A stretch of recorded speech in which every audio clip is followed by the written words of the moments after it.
আসসালামু আলাইকুম রহমতুল্লাহ। আপনারা যেখান থেকে দেখছেন, আমি আছি চট্টগ্রামের একটা গুরুত্বপূর্ণ জায়গায়।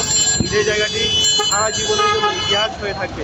বিশেষ করে বাংলাদেশে যে দ্বিতীয় স্বাধীনতা বলে আখ্যায়িত আছে, যে 2024 সালের বৈষম্য বিরোধী ছাত্র আন্দোলন। এই বৈষম্য বিরোধী ছাত্র আন্দোলনে দেশ যে স্বাধীন হয়েছে, এই স্বাধীন হওয়ার পেছনে এই জায়গাটার গুরুত্ব অপরিসীম। এই জায়গায় জড়ো হয়েছিল লক্ষ কোটি জনতা। এই নিউ মার্কেট এলাকার মধ্যে সমন্বয় গ্রাফিক নেতৃত্ব দিয়েছিলেন, আর জড়ো করেছিলেন হাজার হাজার লক্ষ লক্ষ ছাত্র এবং সর্বস্তরের জনসাধারণকে।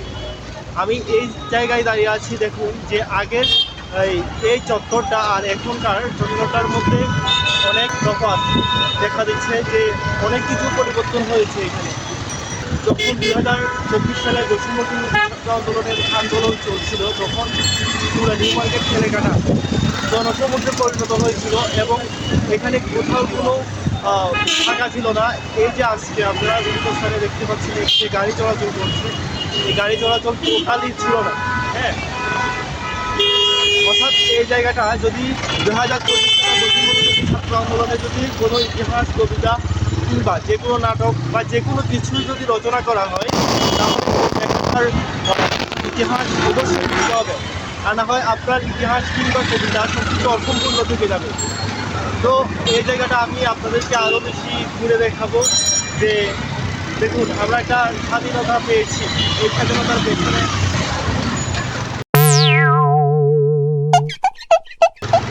এটাকে বলা হয় শহীদ জামাল উদ্দিন চত্বর।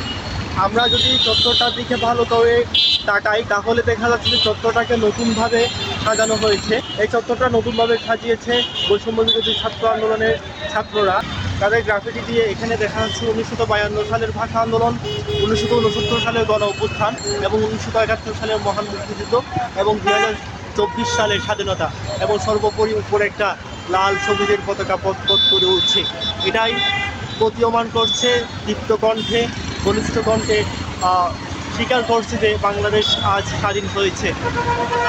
এখানে তারা এত সুন্দর এবং চমৎকার করে গ্রাফিটি এঁকেছে যে যেটা অবশ্যই চোখ জুড়িয়ে যায়। আমি আপনাদেরকে আরও দেখানোর চেষ্টা করব পুরো চট্টগ্রাম শহর গুরুত্বপূর্ণ স্থাপনা এবং গুরুত্বপূর্ণ জায়গাগুলো। সেই কারণে আপনারা অবশ্যই আমার সাথে থাকবেন এবং আমার উপর ভরসা রেখে চলবেন, এবং আপনাদের প্রতি সবার প্রতি রইল আমার ভালোবাসা।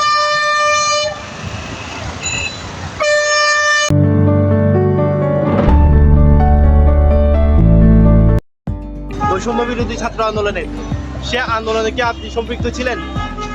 আমি সম্পৃক্ত ছিলাম না অবশ্য, কিন্তু আমি দেখছি। আপনি দেখছেন? শোনেন, বলতে গেলে আমরা পক্ষে, পক্ষে না হলে তো সমর্থক।